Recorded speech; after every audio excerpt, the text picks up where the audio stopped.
Shalom Bapak Ibu Saudara-saudara terkasih sahabat STMJ dimanapun Anda berada. Kembali lagi bersama saya Yahya dari Paroki Santo Agustinus Purbalingga.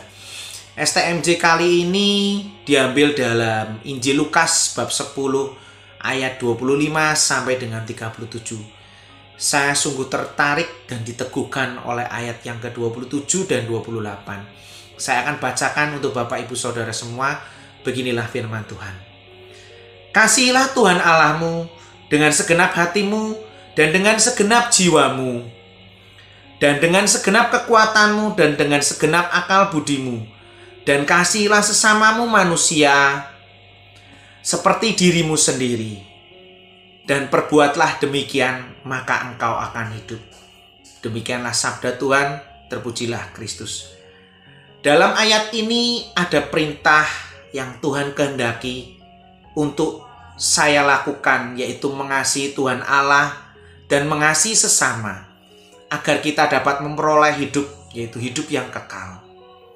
Pertanyaannya, apakah kita benar-benar melakukan dan terutama benar-benar praktek di dalam kehidupan kita sehari-hari?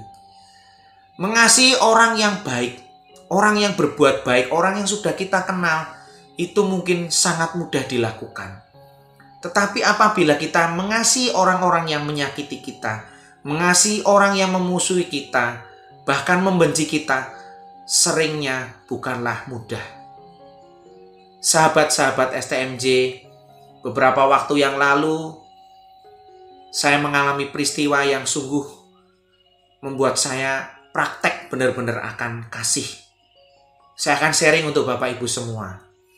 Pada waktu itu ada seorang konsumen datang ke toko saya hendak memberi sebuah onderdil part, karena saya bidang dalam sepeda motor, yaitu otomotif. Orang itu datang membawa contoh, lalu saya ambilkan onderdil yang sesuai dengan apa yang dia minta, dan saya buka segel dari barang saya itu di depan orang itu, dan saya samakan dengan barang contoh dia, dan sudah benar sama. Dan saya hafal betul dengan ciri-ciri barang itu. Lalu tiba-tiba orang itu berkata, "Mas, kalau barang ini tidak sesuai, bagaimana Mas?" Terus saya punya firasat, loh kok bisa ngomong gitu ya? Wong ini sudah bawa contoh, contohnya sama, kok bisa bilang kalau tidak sesuai gimana Mas? Lalu saya berkata dengan konsumen itu, "Pak, ini kan Bapak sudah bawa contoh. Terus ini spare partnya segelan saya buka di depan Bapak. Ini sudah saya samakan sama, dan Bapak juga melihat bahwa barang ini sama. Kalau nggak bisa dipasang, berarti contoh yang Bapak bawa itu salah kan? Nah ini contohnya sama kok dengan barang yang Bapak minta." "Oh ya sudah, terima kasih." Terus Bapak itu membayar lalu pergi. Dengan pikiran yang positif saya, mudah-mudahan sih aman lah, saya berpikiran positif. Tapi ternyata setelah 2 jam orang itu balik lagi. Lalu orang itu komplain.